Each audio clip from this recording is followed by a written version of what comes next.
Try Audible and get your first free audiobook by clicking the link in the description below. Little Boy Blue, a selection from Mother Goose in Prose by L. Frank Baum, read by West Winds 12. Little Boy Blue, come blow your horn, the sheep's in the meadow, the cow's in the corn. Where's the little boy that minds the sheep? He's under the haystack, fast asleep. There once lived a poor widow, who supported herself and her only son by gleaning in the fields the stalks of grain that had been missed by the reapers. Her little cottage was at the foot of a beautiful valley, upon the edge of the river that wound in and out among the green hills, and although poor, she was contented with her lot, for her home was pleasant, and her lovely boy was a constant delight to her. He had big blue eyes and fair golden curls, and he loved his good mother very dearly, and was never more pleased than when she allowed him to help her with her work. And so the years passed happily away until the boy was 8 years old. But then the widow fell sick, and their little store of money melted gradually away. "I don't know what we shall do for bread," she said, kissing her boy with tears in her eyes, "for I am not yet strong enough to work, and we have no money left." "But I can work," answered the boy, "and I'm sure if I go to the Squire up at the Hall, he will give me something to do." At first the widow was reluctant to consent to this, since she loved to keep her child at her side, but finally, as nothing else could be done, she decided to let him go to see the Squire. Being too proud to allow her son to go to the great house in his ragged clothes, she made him a new suit out of a pretty blue dress she had herself worn in happier times, and when it was finished and the boy dressed in it, he looked as pretty as a prince in a fairy tale, for the bright blue jacket set off his curls to good advantage, and the color just matched the blue of his eyes. His trousers were blue also, and she took the silver buckles from her own shoes and put them on his, that he might appear the finer, and then she brushed his curls and placed his big straw hat upon them, and sent him away with a kiss to see the Squire. It so happened that the great man was walking in his garden with his daughter Madge that morning, and was feeling in an especially happy mood, so that when he suddenly looked up and saw a little boy before him, he said kindly, "Well, my child, what can I do for you?" "If you please, sir," said the boy bravely, although he was frightened at meeting the Squire face to face, "I want you to give me some work to do, so I can earn money." "Earn money!" repeated the Squire. "Why do you wish to earn money?" "To buy food for my mother, sir. We are very poor, and since she is no longer able to work for me, I wish to work for her." "But what can you do?" asked the Squire. "You are too small to work in the fields." "I could earn something, sir, couldn't I?" His tone was so pleading that Mistress Madge was unable to resist it, and even the Squire was touched. The young lady came forward and took the boy's hand in her own, and pressing back his curls she kissed his fair cheek. "You shall be our shepherd," she said pleasantly, "and keep the sheep out of the meadows and the cows from getting into the corn. You know, father," she continued, turning to the Squire, "it was only yesterday you said you must get a boy to tend the sheep, and this little boy can do it nicely." "Very well," replied the Squire, "it shall be as you say, and if he is attentive and watchful he will be able to save me a good bit of trouble, and so really earn his money." Then he turned to the child and said, "Come to me in the morning, my little man, and I will give you a silver horn to blow, that you may call the sheep and the cows whenever they go astray. What is your name?" "Oh, never mind his name, papa," broke in the Squire's daughter. "I shall call him Little Boy Blue, since he is dressed in blue from head to foot, and his dress but matches his eyes, and you must give him a good wage also, for surely no squire before ever had a prettier shepherd boy than this." "Very good," said the squire cheerfully, as he pinched his daughter's rosy cheek. "Be watchful, Little Boy Blue, and you shall be well paid." Then Little Boy Blue thanked them both very sweetly, and ran back over the hill and into the valley where his home lay nestled by the riverside, to tell the good news to his mother. The poor widow wept tears of joy when she heard his story, and smiled when he told her that his name was to be Little Boy Blue. She knew the squire was a kind master, and would be good to her darling son. Early next morning Little Boy Blue was at the hall, and the squire's steward gave him a new silver horn that glistened brightly in the sunshine, and a golden cord to fasten it around his neck. And then he was given charge of the sheep and the cows, and told to keep them from straying into the meadowlands and the fields of grain. It was not hard work, but just suited to Little Boy Blue's age, and he was watchful and vigilant, and made a very good shepherd boy indeed. His mother needed food no longer, for the squire paid her son liberally, and the squire's daughter made a favorite of the small shepherd, and loved to hear the call of his silver horn echoing amongst the hills. Even the sheep and the cows were fond of him, and always obeyed the sound of his horn. Therefore the squire's corn thrived finely, and was never trampled. Little Boy Blue was now very happy, and his mother was proud and contented, and began to improve in health. After a few weeks she became strong enough to leave the cottage and walk a little in the fields each day. But she could not go far, because her limbs were too feeble to support her long. So the most she could attempt was to walk as far as the stile to meet Little Boy Blue as he came home from work in the evening. Then she would lean on his shoulder and return to the cottage with him, and the little boy was very glad he could thus support his darling mother and assist her faltering steps. But one day a great misfortune came upon them, since it is true that no life can be so happy but that sorrow will creep in to temper it.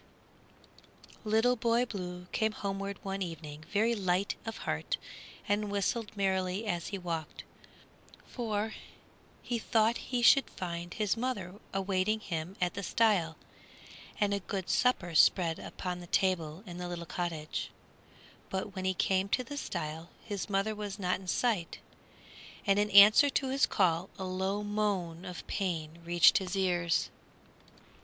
Little Boy Blue sprang over the stile and found lying upon the ground his dear mother, her face white and drawn with suffering, and tears of anguish running down her cheeks, for she had slipped upon the stile and fallen, and her leg was broken. Little Boy Blue ran to the cottage for water and bathed the poor woman's face, and raised her head that she might drink. There were no neighbors, for the cottage stood all alone by the river, so the child was obliged to support his mother in his arms as best he could, while she crawled painfully back to the cottage. Fortunately, it was not far, and at last she was safely laid upon her bed. Then Little Boy Blue began to think what he should do next. "Can I leave you alone while I go for the doctor, mamma?" he asked anxiously, as he held her clasped hands tightly in his two little ones. His mother drew him towards her and kissed him. "Take the boat, dear," she said, "and fetch the doctor from the village. I shall be patient till you return." Little Boy Blue rushed away to the river bank and unfastened the little boat, and then he pulled sturdily down the river until he passed the bend and came to the pretty village below. When he had found the doctor and told of his mother's misfortune, the good man promised to attend him at once, and very soon they were seated in the boat on their way back to the cottage. It was very dark by this time, but Little Boy Blue knew every turn and bend in the river, and the doctor helped him pull at the oars, so that at last they came to the place where a faint light twinkled through the cottage windows. They found the poor woman in much pain, but the doctor quickly set and bandaged her leg, and gave her some medicine to ease her suffering. It was nearly midnight when all was finished, and the doctor was ready to start back to the village. "Take good care of your mother," he said to the boy, "and don't worry about her, for it is not a bad break, and the leg will mend nicely in time. But she will be in bed many days, and you must nurse her as well as you are able." All through the night the boy sat by the bedside, bathing his mother's fevered brow and ministering to her wants. And when the day broke, she was resting easily, and the pain had left her, and she told Little Boy Blue he must go to his work. "For," she said, "more than ever now we need the money you earn from the Squire, as my misfortune will add to the expenses of living, and we have to pay the doctor. Do not fear to leave me, for I shall rest quietly and sleep most of the time while you are away." Little Boy Blue did not like to leave his mother all alone, but he knew of no one he could ask to stay with her, so he placed food and water by her bedside and ate a little breakfast himself and started off to tend his sheep. The sun was shining brightly, and the birds sang sweetly in the trees, and the crickets chirped just as merrily as if this great trouble had not come to Little Boy Blue to make him sad. But he went bravely to his work, and for several hours he watched carefully, and the men at work in the fields, and the Squire's daughter, who sat embroidering upon the porch of the great house, heard often the sound of his horn as he called the straying sheep to his side. But he had not slept the whole night, and he was tired with his long watch at his mother's bedside, and so, in spite of himself, the lashes would droop occasionally over his blue eyes, for he was only a child, and children feel the loss of sleep more than older people. Still, Little Boy Blue had no intention of sleeping while he was on duty, and bravely fought against the drowsiness that was creeping over him. The sun shone very hot that day, and he walked to the shady side of a big haystack and sat down upon the ground, leaning his back against the stack. The cows and sheep were quietly browsing near him, and he watched them earnestly for a time, listening to the singing of the birds, and the gentle tinkling of the bells upon the wethers, and the faraway songs of the reapers that the breeze brought to his ears.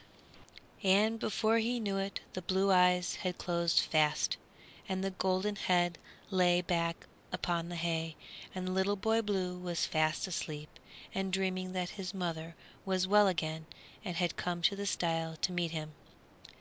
The sheep strayed near the edge of the meadow and paused, waiting for the warning sound of the horn, and the breeze carried the fragrance of the growing corn to the nostrils of the browsing cows, and tempted them nearer and nearer to the forbidden feast. But the silver horn was silent, and before long the cows were feeding upon the Squire's pet cornfield, and the sheep were enjoying themselves amidst the juicy grasses of the meadows. The Squire himself was returning from a long, weary ride over his farms, and when he came to the cornfield and saw the cows trampling down the grain and feeding upon the golden stalks, he was very angry. "Little Boy Blue!" he cried. "Ho, Little Boy Blue, come blow your horn!" But there was no reply. He rode on away, and now discovered that the sheep were deep within the meadows, and that made him more angry still. "Here, Isaac," he said to a farmer's lad who chanced to pass by, "where is Little Boy Blue?" "He's under the haystack, your honor, fast asleep," replied Isaac with a grin, for he had passed that way and seen that the boy was lying asleep. "Will you go and wake him?" asked the Squire, "for he must drive out the sheep and the cows before they do more damage." "Not I," replied Isaac. "If I wake him he'll surely cry, for he is but a baby and not fit to mind the sheep. But I myself will drive them out for you, your honor." And away he ran to do so, thinking that now the Squire would give him Little Boy Blue's place, and make him the shepherd boy, for Isaac had long coveted the position. The Squire's daughter, hearing the angry tones of her father's voice, now came out to see what was amiss. And when she heard that Little Boy Blue had failed in his trust, she was deeply grieved, for she had loved the child for his pretty ways. The Squire dismounted from his horse and came to where the boy was lying. "Awake," he said, shaking him by the shoulder, "and depart from my lands, for you have betrayed my trust, and let the sheep and cows stray into the fields and meadows." Little Boy Blue started up at once and rubbed his eyes, and then he did as Isaac prophesied, and began to weep bitterly, for his heart was sore that he had failed in his duty to the good Squire, and so forfeited his confidence. But the Squire's daughter was moved by the child's tears, so she took him upon her lap and comforted him, asking, "Why did you sleep, Little Boy Blue, when you should have watched the cows and the sheep?" "My mother has broken her leg," answered the boy between his sobs, "and I did not sleep all last night, but sat by her bedside nursing her, and I tried hard not to fall asleep, but could not help myself, and oh, Squire, I hope you will forgive me this once, for my poor mother's sake." "Where does your mother live?" asked the Squire in a kindly tone, for he had already forgiven Little Boy Blue. "In the cottage down by the river," answered the child, "and she is all alone, for there is no one near to help us in our trouble." "Come," said the Mistress Madge, rising to her feet and taking his hand, "lead us to your home, and we will see if we cannot assist your poor mother." So the Squire and his daughter and Little Boy Blue all walked down to the little cottage, and the Squire had a long talk with the poor widow. And that same day a big basket of dainties was sent to the cottage, and Mistress Madge bade her own maid to go to the widow and nurse her carefully until she recovered. So that after all Little Boy Blue did more for his dear mother by falling asleep than he could had he kept wide awake. For after his mother was well again, the Squire gave them a pretty cottage to live in very near the great house itself, and the Squire's daughter was ever afterward their good friend, and saw that they wanted for no comforts of life. And Little Boy Blue did not fall asleep again at his post, but watched the cows and the sheep faithfully for many years, until he grew up to manhood and had a farm of his own. He always said his mother's accident had brought him good luck, but I think it was rather his own loving heart and his devotion to his mother that made him friends, for no one is afraid to trust a boy who loves to serve and care for his mother. The End of the Story of Little Boy Blue by L. Frank Baum. Try Audible and get your first free audiobook by clicking the link in the description below.